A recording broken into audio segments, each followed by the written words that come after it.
Assalamualaikum warahmatullahi wabarakatuh. Perkenalkan, nama saya Kariki Noktayani. Di sini saya akan menjelaskan mengenai perkembangan obat. Pengembangan obat adalah usaha penemuan obat baru bersifat coba-coba, sehingga biaya lebih kurang dari 1 triliun rupiah.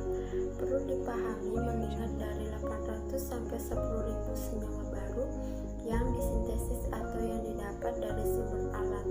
Setelah melalui berbagai uji kimia, fisika, aktivitas, toksisitas, farmakokinetik, farmakodinamik, dan uji klinik, kemungkinan hanya satu senyawa yang secara klinik dapat digunakan sebagai obat.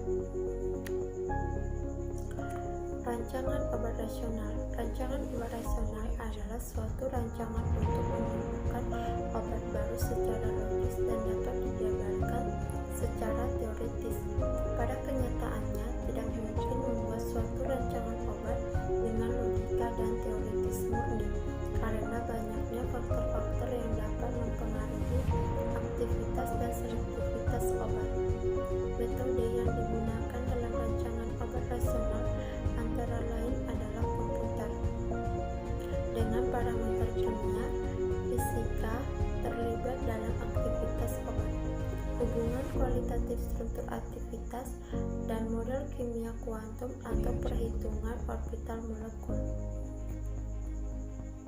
Senyawa yang digunakan sebagai pangkal tolak modifikasi molekul adalah senyawa penuntun, merupakan senyawa yang dapat menimbulkan aktivitas biologis seperti aksi terapeutik, aksi toksit, regulasi fisiologis, hormon, dan feromon, serta senyawa yang terlibat atau yang berpengaruh terhadap proses biokimia dan patologi pada hewan dan tumbuh-tumbuhan.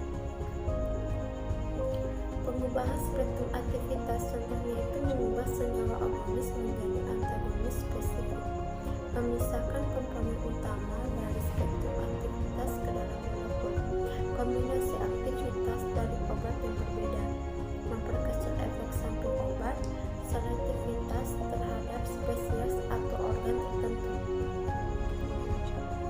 Tujuan suatu modulasi farmakokinetik yaitu mengatur ketersediaan biologis dan fisiologis senyawa bioaktif dengan melakukan modifikasi molekul. Yang pertama yaitu modulasi atau mengatur hubungan dosis efek, modulasi hubungan waktu A sampai kadar, modulasi distribusi obat pada berbagai kompartemen. Proses pengembangan obat secara konvensional yaitu pengindaran atau penyanderaan organoleptik adalah uji identifikasi sifat fisik. Obat meliputi bentuk, warna, bau, dan rasa. Obat menggunakan indera.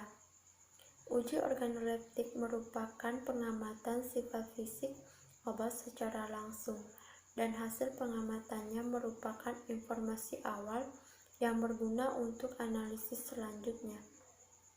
Pada umumnya, bahan baku obat tidak berwarna atau berwarna putih.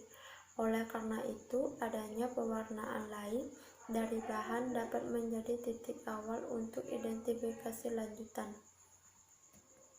Berikut ini adalah warna spesifik beberapa bahan obat.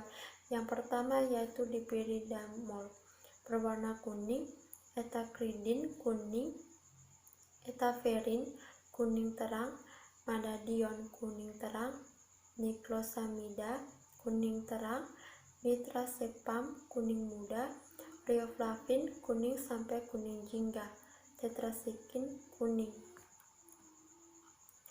Baiklah, itu saja yang bisa saya sampaikan. Mohon maaf bila banyak kekurangan. Sekian dan terima kasih.